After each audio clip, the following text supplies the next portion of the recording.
ఒక యవనస్తుడు గమనిస్తున్నాడు, బటర్ఫ్లై సీతాకోక చిలుక రెక్కలతో బయటికి రాకముందు అది ఎందులో ఉంటుంది? గూట్లో ఉంటుంది. ఆ గూట్లో బయటికి రావడానికి చాలా ప్రయాసపడి మొదటిగా ఒక భాగం బయటకు వచ్చింది. ఇతను టైం అంతా గమనిస్తున్నాడు, ఎంతసేపులో వస్తుంది. అంత స్ట్రగుల్ తో అది బయటకు వచ్చిన తర్వాత ఒక్కసారి రెక్కలు ఎగరడం ప్రారంభించింది. దాని స్ట్రగుల్ అంతా తీరిపోయినట్టు ఎగురుతుంది.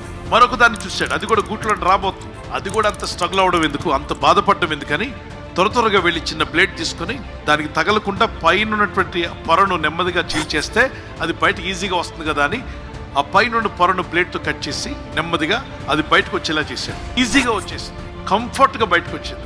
ఎగరడానికి ప్రయత్నం చేయండి, ఎంత ప్రయత్నం చేసినా ఎగరట్లా. వాడి రెక్కల్లోనికి వాడి రక్త ప్రసరణ లేదో, మొత్తానికి ఆ బలం పొందినటువంటి రెక్కలతో ఎగరలేక కింద పడి అక్కడే కొద్ది సమయానికి చనిపోయాయి. ఎప్పుడైతే అది కష్టపడి శ్రమపడి వస్తుందో దాని రక్తము దాని బాడీ రెక్కలన్నింటిలో కూడా ప్రవహించి ఆ రెక్కలు బలాన్ని పుంజుకొని ఈజీగా ఎగరగలుగుతున్నాయి. అందుకే జీవితంలో కొన్ని స్ట్రగుల్స్, బాధలు మన మేలు కొరకే దేవుడు పెడతాడు.